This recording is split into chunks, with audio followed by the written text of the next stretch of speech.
بازارهای مالی همواره یکی از مهمترین شاخصهای تأثیرگذار بر اقتصاد یک کشور محسوب می‌شوند و نوسانات آنها می‌تواند بر تصمیمات سرمایه‌گذاران، تجار و حتی مصرف کنندگان عادی اثر بگذارد.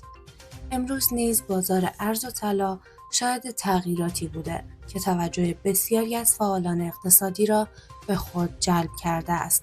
در این گزارش به بررسی آخرین قیمت‌های ارز و طلا پرداخته و عوامل مؤثر بر این نوسانات را بررسی می‌کنیم.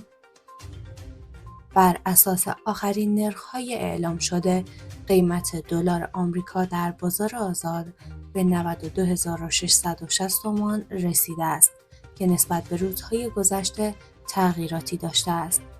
یورو نیز با نرخ 97,440 تومان معامله می‌شود و درهم امارات با قیمت 25,450 تومان در دسترس خریداران قرار دارد.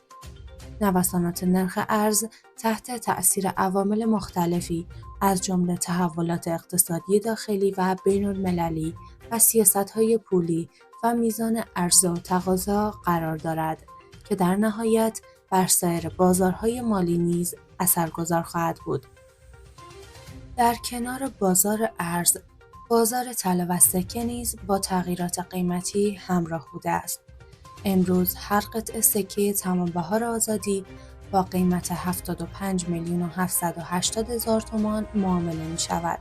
همچنین هر گرم طلای 18 عیار با نرخ 6,695,000 تومان خرید و فروش می‌شود. در همین حال هر مسقال طلای آب شده 28,980,000 تومان قیمت گذاری شده است. روند افزایشی یا کاهشی قیمت طلا معمولاً تحت تأثیر عواملی همچون نرخ دلار، قیمت جهانی طلا و میزان تقاضا در بازار داخلی شکل می‌گیرد. نوسانات بازار طلا و ارز به دلایل مختلفی از جمله تحولات بین‌المللی، تغییرات قیمت جهانی فلزات گرانبها، سیاست‌های بانک مرکزی، میزان نقدینگی موجود در جامعه و تصمیمات اقتصادی دولت‌ها بستگی دارد. در شرایطی که بازارهای مالی دستخوش تغییرات مداوم هستند، سرمایه‌گذاران تلاش می‌کنند تا با تحلیل دقیق روند بازار، تصمیمات بهتری برای حفظ ارزش دارایی‌های خود اتخاذ کنند. در نهایت، با توجه به پویایی بازار ارز و طلا، افراد و سرمایه‌گذاران باید همواره اطلاعات به‌روز و دقیقی از وضعیت این بازارها داشته باشند تا بتوانند بهترین تصمیمات را برای خرید و فروش یا نگهداری دارایی‌های خود اتخاذ کنند.